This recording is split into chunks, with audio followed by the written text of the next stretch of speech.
Okay, let's talk about patience today. All the moms just want to have patience, right? So where the heck does patience come from? Why is it that we think that it's the end all be all? And for sure, in order to be a good mom, we gotta have it, okay? So when I started this mommy journey, hi sweetie, she's right here, do you wanna see? Hey, Eve. Eve is 8 months old today. There's the back of her head, whatever. Okay, she's busy playing. Let's just let her. Okay, so I had 3 kids before I found life coaching tools. So how did I keep my shiz together before, we call it BC, before coaching? Well, interesting. What I used was the other C, right? So BC usually means before Christ. So luckily there was never a before Christ. So I was using my Gospel of Jesus Christ tools is what I was trying to do, right? And it worked to an extent. But I found that the coaching tools combined have helped a lot more. And also all of the parent coaching tools, like books I had read and blogs and tips and podcasts and things from parenting coaches.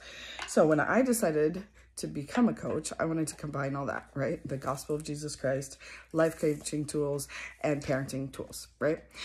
So that's what I've been doing. And then I've come up with my own tools. So I'm going to share the example of patience in all 4 of those areas, okay? So when people say, oh my goodness, how do you do it? I have, what do I have? 5 kids under 8 right now. And 2 of them have type 1 diabetes, which we'll just call that an extra kid themselves. So I kind of have like 7 kids. Anyway, I always say Jesus and Jody because life coaching, because Jody is my life coach, and tools that I've learned from the Gospel of Jesus Christ and tapping into Christ's atonement is what is how I can do it, right? So I'm going to tell you specifics. Okay, so even before I knew about life coaching tools, even parenting tools, I've always had gospel tools, right? So the atonement of Jesus Christ is often thought of as the power we use to be cleansed of our sins, right? So Christ atoned for our sins. He also enables us. There's the enabling power of the atonement. And so I would just pray for patience, right? That's what you do. You just pray for patience, and wait for this gift to just be dropped in your lap at every second of the day to try to be patient with these cute little kids, right? So that gave me a little bit of leverage, and I tried it all the time. Please help me with the enabling power. I need enabled to be able to do this mommy gig, right? So that was good and helpful, and not until I had life coaching tools on top of that did I figure out how to enable myself, I guess. And so it's not like I negated Christ helping me, because I definitely need him to help me, but it was more of like the tangible how. And so this is what the basic life coaching tool of the model, the self-coaching model that we learned from Brooke Castillo at the Life Coach School. So the circumstances, whatever the kid is doing, and it's a neutral circumstance. It's not making me feel irritated. It's my thoughts that make me feel irritated, right? And so this tool of thought swapping to try to feel better, right? I'm feeling annoyed because the kid is, what's an annoying thing that the kids do? See that? We think that the thing that the kid is doing is annoying. It's a very big retrain the brain to know the kid is not doing anything annoying. The way we're thinking about it is annoying. So, so I have a daughter that is very good at getting what she wants. She knows what she wants, and she incessantly asks for it. Asks for it. I want some cheese. I want some cheese. I want some cheese. I want some cheese. She's literally a broken record until she gets that cheese. And like, she has to get that cheese. Like, you can even try to distract her or change her mind or change what it is that she wants. If like what it is she's asking for is not exactly what she can have right then. No, she wants that cheese. And so when I'm busy doing a million other things and she wants that cheese and she's just nipping at my heels, right, is what it feels like with the, I want that cheese. I want some cheese. I want some cheese. I'm thinking thoughts that make me feel annoyed. So if I think that she's annoying, then I'm just stuck being annoyed until she stops doing that. And she's not going to stop doing that. But I'm empowered, right? I'm enabled by realizing that it's my own thoughts. So I can literally think, it's fine that she wants cheese. It's fine that she's a broken record.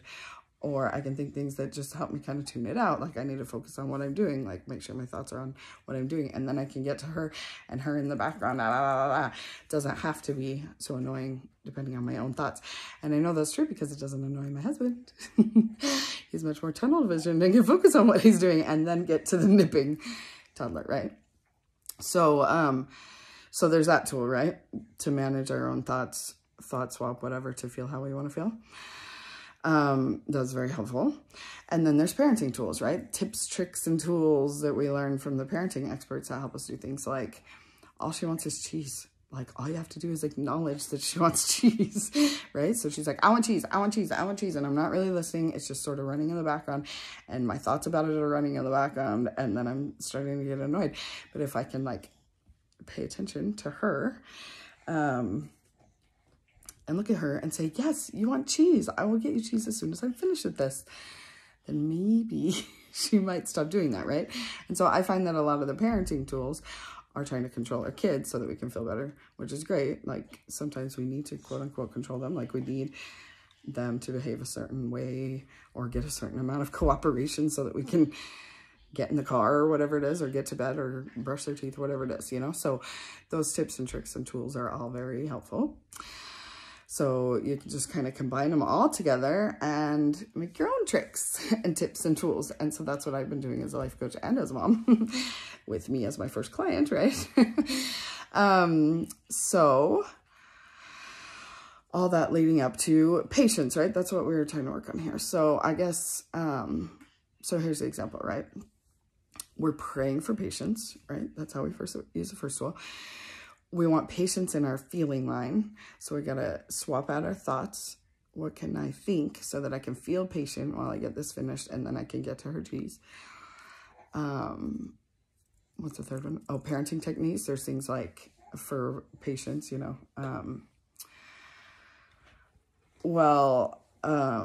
Goodness, what are parenting techniques for patience? See where I was a little lacking. Needed help with this.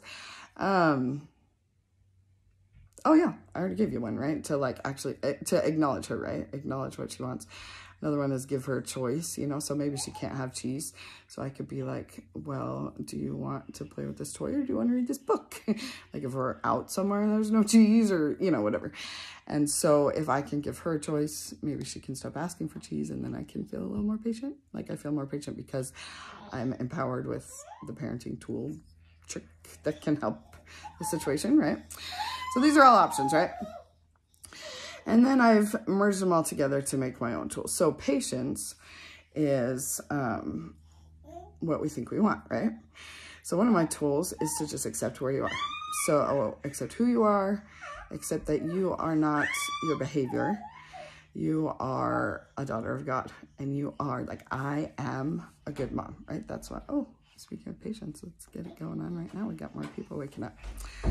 Except actually, he's just going to help with the baby. So I am a good mom, right? I am not impatient.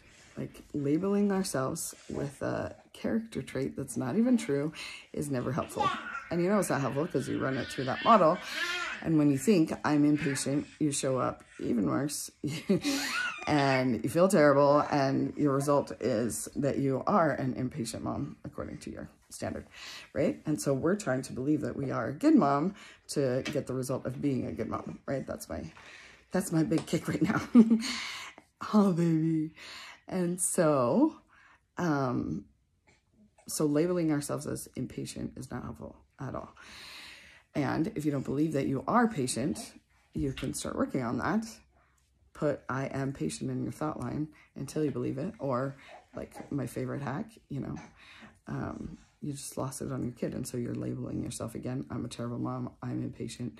So you say, well, I just yelled at my kid and I am still a patient mom. Or I am still a good mom.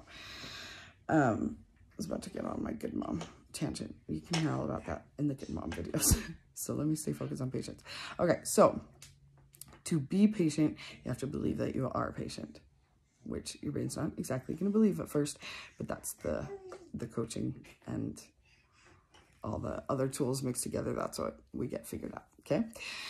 So, because I got to get back to my day job, but patience, I'm all about it. Got lots of tips, tricks, tools that come from all over the place, and a combination of. And if you're feeling a lack of patience right now, mama, hit me up. DropTheWordLifeCoach.com. You can sign up for a free Zoom chat. We will talk all about what it is that you think is causing you to be impatient. And I will empower you that you do not need to change your kids. You don't need to even change their behavior in order for you to feel better. You don't even need a thought swap that much. We'll come up with things that are believable, stickable. People always say, I'm trying this new thought, but it's not sticking. So I'll show you how. And it's going to be awesome. So, all right. I'm coming. So, DropTheWordLifeCoach.com, and I look forward to talking to you. Thanks. Bye.